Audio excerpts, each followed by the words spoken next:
Picture Britain in the last years of the 1940s. The bombs have stopped falling, but the ration books haven't. Families queue for bread, for petrol, for hope.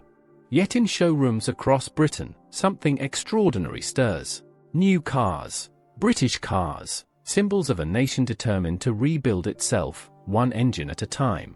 For a generation starved of motoring, these machines meant freedom and a fresh start. But not every dream survived the open road. Some cars broke down. Some broke hearts. Some broke reputations that never recovered. These are 10 British cars from the 1940s that owners deeply regretted. Let's start our countdown with number 10. Number 10, Wolseley for 50. By 1948, Wolseley wanted a slice of the family saloon market, and the 450 seemed the answer. Picture a Cowley showroom, fresh paint in the air, a proud father eyeing that chrome grille and dreaming of Sunday drives with his whole family aboard. The 450 promised comfort and prestige, that unmistakable badge glowing on the bonnet. Buyers expected a car that felt genuinely special. What they got was something heavier than it needed to be, sharing its underpinnings with the humbler Morris Oxford, yet asking a premium price for the privilege. The 4-cylinder engine, borrowed from its 6-cylinder sibling, struggled to shift the car's bulk with any real enthusiasm, demanding constant gear changes just to keep pace with traffic. Owners soon realized they'd paid extra for a badge, not performance. Sales limped along at barely a third of its 6-cylinder relatives' total. Would you have chosen prestige over pace? The next Wolseley wore a very different reputation, and not for the better. Number 9, Wolseley 680. Few cars became more recognizable on Britain's streets than the Wolseley 680. From 1948, this was the car chasing villains through rain-soaked B-movie streets, glimpsed in the mirror of every nervous driver. Fitted with a 2.2-litre overhead camshaft 6, tracing its ancestry to a World War I aero engine, it offered genuine pace, capable of over 80 miles an hour. The Metropolitan Police bought over 1,000 of them. But behind that imposing bonnet lurked a problem notorious among mechanics.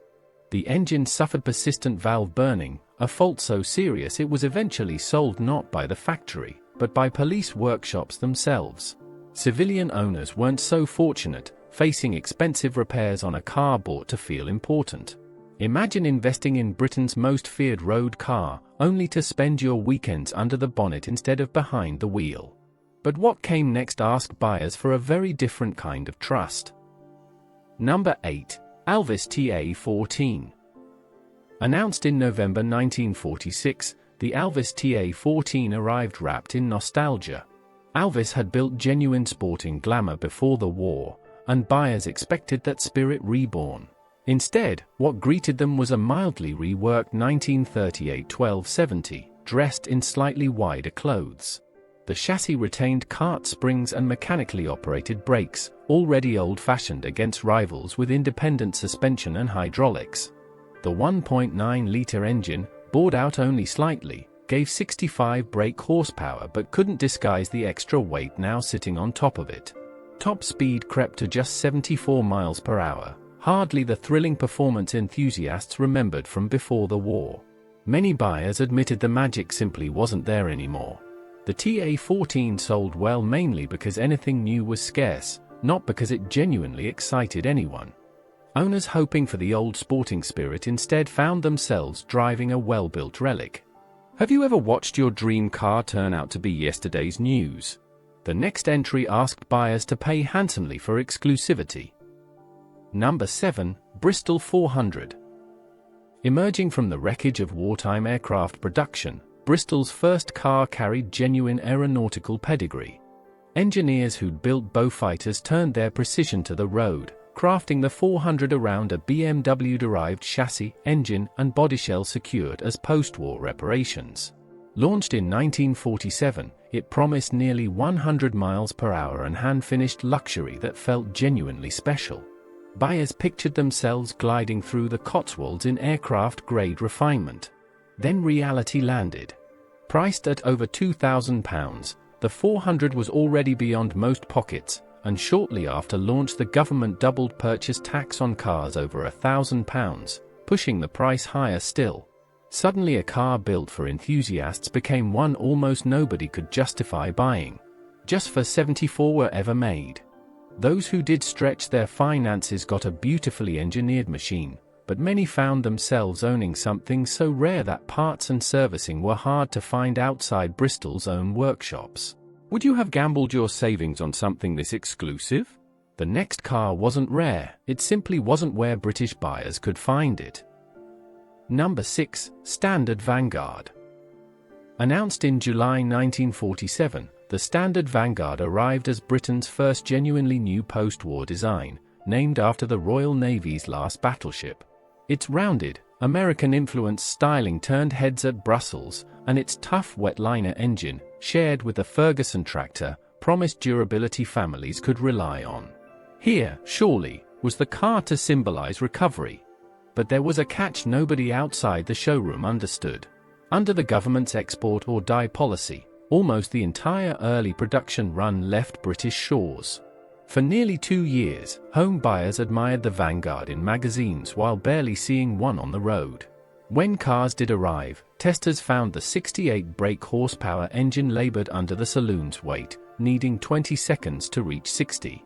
If you're enjoying these forgotten stories, give us a quick like. It genuinely helps us keep bringing these tales back to life. For families who'd waited years, the wait became part of the disappointment. The next entry offered sophistication, but only to the patient. Number 5. Armstrong Siddeley Hurricane. Unveiled the very week the war in Europe ended, the Armstrong Siddeley Hurricane promised a return to genteel motoring, its drop-head coupe body offering 3 hood positions for effortless open-air touring. Buyers imagined gliding to the coast in a car that whispered old money and quiet confidence. Armstrong Siddeley offered something clever too, a Wilson pre-selector gearbox letting drivers choose their next gear in advance before engaging it with a simple pedal movement. In theory, elegant engineering. In practice, many drivers found the system baffling, requiring a completely different technique to anything they'd learned before. Meanwhile, the engine, a 1991 CC6 carried over largely unchanged from before the war, felt increasingly breathless as the decade wore on, only gaining meaningful extra capacity in 1949. Changes across its 8-year run stayed minimal, leaving buyers who'd paid for sophistication feeling they'd bought yesterday's engineering in fresh paint. Could you have mastered a gearbox unlike anything you'd learned on? The next car's troubles weren't hidden under the bonnet at all. Number 4. Riley RMA. Announced in August 1945, barely months after peace was declared, the Riley RMA felt like a genuine triumph. Its twin-cam 1.5-litre engine traced a proud lineage to Riley's celebrated pre-war designs, wrapped in flowing new coachwork that turned heads outside every dealership. Buyers were promised craftsmanship, that traditional recipe of ashwood body framing beneath elegant steel panels. What they weren't fully told was how that wooden frame would age. Beneath the bodywork, the timber structure proved vulnerable to damp, and as years passed, doors began sagging in their frames, gaps widened around panels, and the elegant rear end that once impressed neighbors slowly began drooping on its mounts. Engines and chassis ran on almost indefinitely, which only made the bodywork's decline more frustrating for owners who'd expected the whole car to age with equal grace. Imagine polishing a car you loved, only to watch its doors slowly stop closing properly. Would you have anticipated would rot undoing years of craftsmanship? The next car's downfall came from somewhere entirely different, buried deep inside its most celebrated engine. Number 3. Jowett Javelin. Few British cars of the 1940s promise more than the Jowett Javelin. Launched in 1947 by a small Yorkshire firm better known for vans, it looked like nothing else on British roads, its streamlined body hinting at a genuinely modern future. Designed by Gerald Palmer, it offered a clever flat-foot engine, torsion bar suspension, and handling sharp enough to win its class at the 1949 Monte Carlo Rally and Spa 24 Hours. Buyers queued eagerly for a car that seemed to leapfrog everything else on sale. Then the engine began to fail.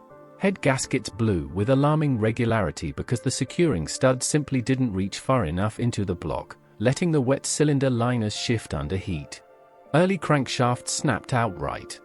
What should have propelled Jowett to greatness instead demanded 18 separate engineering revisions, patching problems that should never have reached customers.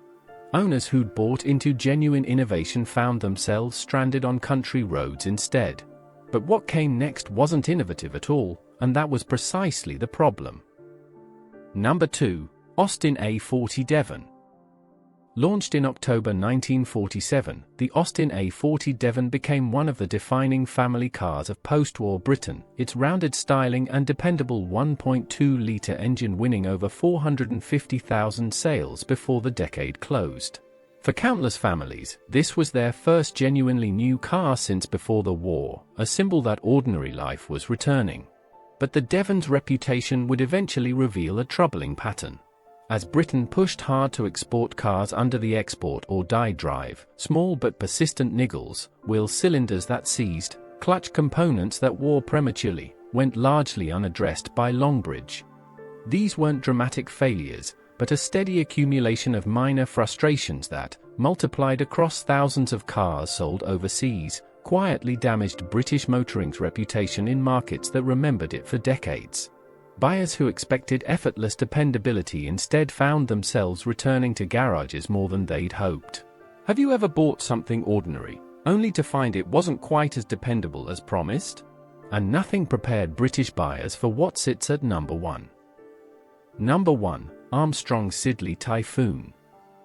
Sharing its underpinnings almost entirely with the Hurricane drophead, the Armstrong Siddeley Typhoon arrived in 1946 promising something different, a fixed-head coupe offering weatherproof, year-round elegance rather than a fair-weather soft top. Early buyers pictured themselves as discerning motorists, choosing sophistication over showmanship. But the Typhoon inherited every one of the Hurricane's underlying compromises: the same aging 1991 CC6, the same complicated Wilson preselector transmission drivers never fully mastered, wrapped now in a heavier fixed roof that blunted performance further still. Reception from the buying public proved lukewarm at best. Within just 3 years, Armstrong Siddeley quietly discontinued the model altogether, a remarkably short lifespan for a car launched with such genuine post-war optimism. Owners who'd paid a premium for something distinctive found themselves owning a car the manufacturer itself seemed eager to forget. Would you have bought a car destined to vanish within 3 short years? That's a sobering note to end on, fitting for a decade built on hope colliding with hard reality. 10 cars, 10 stories, 1 unmistakable truth. Britain's 1940s weren't just about rebuilding roads and factories, they were about rebuilding belief, one flawed, brave motor car at a time. These weren't failures born of laziness, but growing pains of an industry rushing to give a battered nation something to be proud of. Every burnt valve, every cracked crankshaft, every sagging wooden frame quietly taught British engineers lessons that shaped the decades ahead. So tell us honestly, which of these cars surprised you most? Would you have driven any of them home? Drop your thoughts below, we'd love to hear them. This has been Britain Rewind. Until next time, keep looking back.